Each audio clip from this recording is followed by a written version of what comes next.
This is the Saif Malik Gallery. Saif Malik gallery से मैं आपकी होस्ट रईसा मलिक। आज हम बात करेंगे गायिका शमशाद बेगम के बारे। शमशाद बेगम भारतीय सिनेमा में हिंदी फिल्मों की शुरुआती गायिकाओं में से एक थी। हिंदी सिनेमा के शुरुआती दौर में उनकी खनकती और सुरीली आवाज़ ने एक बहुत बड़ी तादाद में उनको पसंद करने वालों की भीड़ तैयार कर दी। हिंदी फिल्मों के कई सुपरहिट गीत जैसे कभी आर कभी पार, कजरा मोहब्बत वाला, लेके पहला पहला प्यार, बूझ मेरा क्या नाम रे, शमशाद बेगम के नाम पर दर्ज हैं। इन गीतों की लोकप्रियता ने शमशाद बेगम को प्रसिद्धि की बुलंदियों पर पहुंचा दिया था। वर्ष 2009 में भारत सरकार ने शमशाद बेगम को कला के क्षेत्र में उनके विशिष्ट योगदान के लिए पद्म भूषण से सम्मानित किया था। शमशाद बेगम की पैदाइश 14 अप्रैल सन 1919 को पंजाब के अमृतसर में हुई थी। वे अपनी जवानी के दिनों से ही के.एल. सहगल की बहुत बड़ी प्रशंसक थी। फिल्में देखना और गीत सुनना उन्हें बहुत पसंद था। फिल्में देखने का शौक शमशाद बेगम को इस कदर था कि उन्होंने फिल्म देवदास 14 बार देखी थी। शमशाद बेगम की शादी गणपत लाल भट्टो के साथ हुई थी। वर्ष 1955 में पति की मौत के बाद वे मुंबई आ गई थी और बेटी उषा रात्रग और दामाद के साथ रहने लगी। पहली बार शमशाद बेगम की आवाज़ लाहौर के पेशावर रेडियो से 16 दिसंबर 1947 को लोगों के सामने आई। उनकी आवाज़ के जादू ने लोगों को उनका प्रशंसक बना दिया। उस वक्त शमशाद बेगम को हर गीत गाने पर 15 रुपये फीस मिलती थी। उस समय की मशहूर कंपनी जेनोफोन, जो कि संगीत रिकॉर्ड करती थी, उससे अनुबंध पूरा होने पर शमशाद बेगम को 5,000 रुपये से सम्मानित किया गया था। शमशाद बेगम की दिल छू लेने वाली आवाज़ ने संगीतकार नौशाद और ओ.पी. नैयर का ध्यान अपनी तरफ खींच लिया था और इन्होंने फिल्मों में पार्श्व गायिका के रूप में इन्हें गाने का मौका दिया। इसके बाद तो शमशाद बेगम की सुरीली आवाज़ ने लोगों को इतना दीवाना बना दिया। 50, 60 और 70 के दशक में शमशाद बेगम म्यूज़िक डायरेक्टरों की पहली पसंद बनी। शमशाद बेगम ने ऑल इंडिया रेडियो के लिए भी गाया। उन्होंने अपना musical group the crown theatrical company of performing art बनाया और इसके ज़रिए पूरे देश में अनेकों प्रोग्राम पेश किए। इन्होंने कुछ म्यूज़िक कंपनियों के लिए भक्ति के गीत भी गाए। शमशाद बेगम ने उस समय के सभी मशहूर संगीतकारों के साथ काम किया। शमशाद बेगम की सुरीली आवाज़ ने सारंगी के उस्ताद हुसैन बख्श वाले साहिब का ध्यान भी अपनी तरफ खींचा और उन्होंने इन्हें अपना शागिर्द बना लिया। लाहौर के संगीतकार गुलाम हैदर ने इनकी जादुई आवाज़ का इस्तेमाल फिल्म खजांची 1941 और ख़ानदान 1942 में किया। साल 1944 में शमशाद बेगम गुलाम हैदर की टीम के साथ मुंबई आ गई थी। यहाँ इन्होंने कई फिल्मों के लिए गाया। इन्होंने पाश्चात्य संगीत से प्रभावित पहला गीत मेरी जान संडे के संडे गाकर धूम मचा दी थी। इनकी गायन शैली पूरी तरह से मौलिक थी। इन्हें लता मंगेशकर, आशा भोसले, गीता दत्त और अमीर बाई कर्नाटकी से ज़रा भी कम नहीं आंका गया। भारत के प्रमुख त्योहारों में से एक होली पर यूं तो हिंदी फिल्मों में अनेक गाने लिखे गए और गाए भी गए हैं, किंतु होली का सबसे मशहूर गीत शकील बदायूनी ने लिखा था। इस गीत को अपने समय के मशहूर संगीतकार नौशाद ने संगीत से सजाया था। शमशाद बेगम ने इसे अपनी सुरीली आवाज से सजाकर अमर बना दिया। फिल्म मदर इंडिया का यह गीत अभिनेत्री नरगिस पर फिल्माया गया और गीत के बोल थे, होली आई रे कन्हाई रंग छल के सुना दे जरा बांसुरी।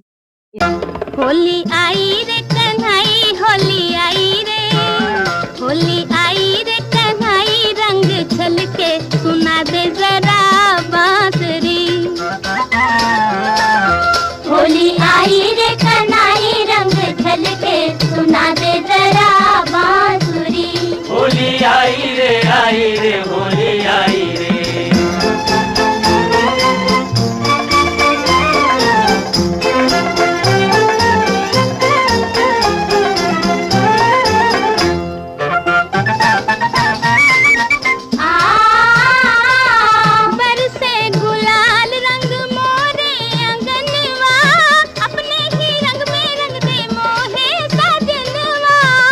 देखो नाचे मोरा मनवा, बरसे गुलाल रंग मोरे अंगनवा दे मोरे अंगनवा, अपने ही रंग में रंग दे मोहे सजनवा। तोरे कारण घर से आई तोरे कारण हो, तोरे कारण घर से आई हूँ निकल के सुना दे जरा बांसुरी।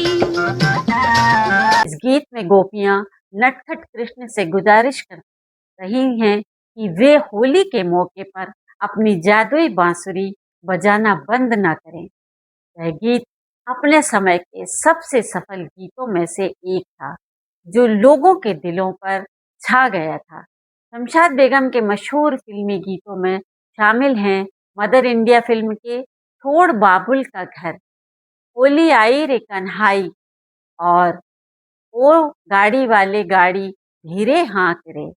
गीत मुगले आजम का तेरी महफिल में किस्मत आजमा कर हम भी देखेंगे, पतंगा फिल्म का मेरे पिया गए रंगून, आर पार फिल्म का गीत कभी आर कभी पार, CID फिल्म के लेके पहला पहला प्यार, कहीं पे निगाहें कहीं पे निशाना, बूझ मेरा क्या नाम रे, नदी किनारे गाँव रे, CID बाबुल फिल्म का मिलते ही आंखें दिल हुआ दीवाना किसी का, दीदार फिल्म का बचपन के दिन भुला न देना, बैजू बाबरा फिल्म का दूर कोई गाए, बहार फिल्म का सैया दिल में आना रे, मेला फिल्म का मोहन की मुरलिया बाजे, किस्मत फिल्म का गजरा मोहब्बत वाला वगैरह गीत शामिल हैं।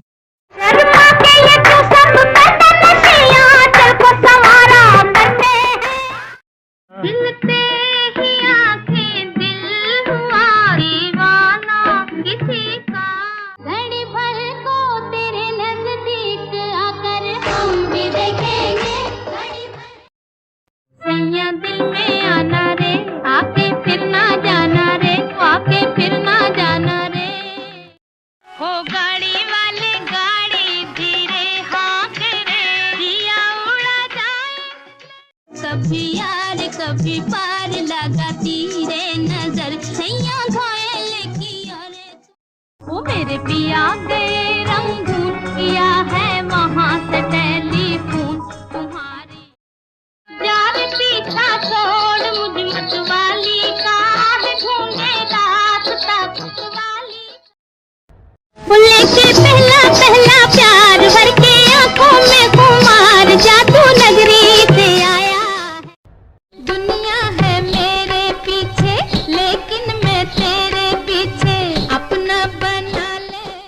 अपनी सुरीली आवाज से हिंदी फिल्म संगीत की सुनहरी नाम शमशाद बेगम के गानों में अल्हड़ झरने की लापरवाह रवानी, जीवन की सच्चाई जैसा खुरदरापन और बहुत दिन पहले चुभे किसी कांटे की रह रहकर उठने वाली चीज का सा एहसास समझ में आता है।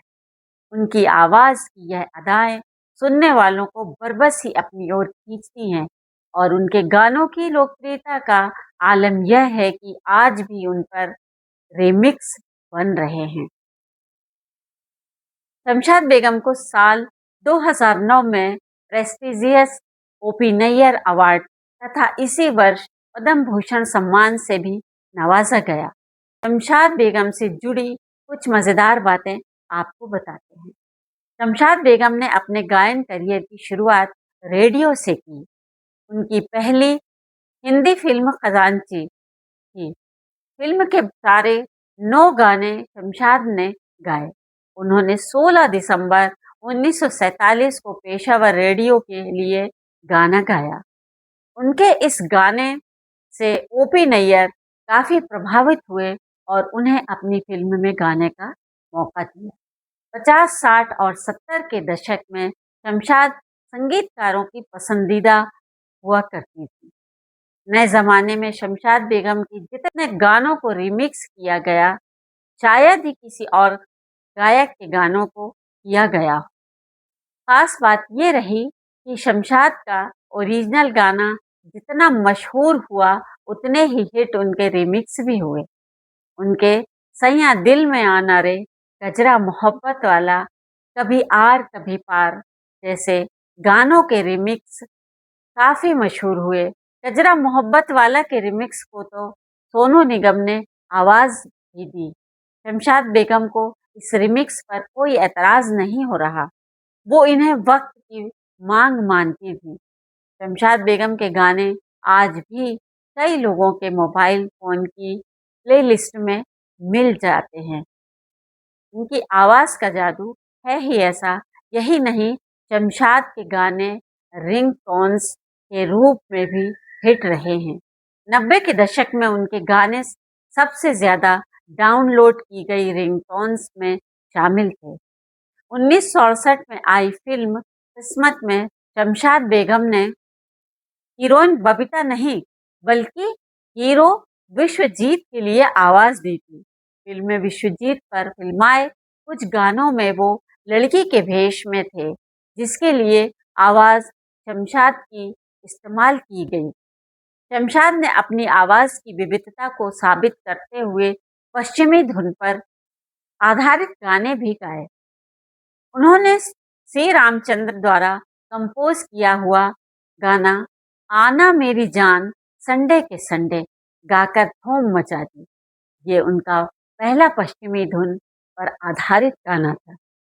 फिल्म रॉक स्टार का गाना कतिया करूं काफ़ी हिट रहा था, लेकिन क्या आप जानते हैं कि ये गाना शमशाद के 50 साल पहले गाए गाने से प्रेरित है।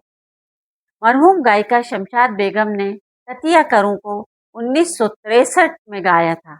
यह गाना black and white Punjabi film पिंड दी कुरही में अभिनेत्री निशी पर फिल्माया गया था।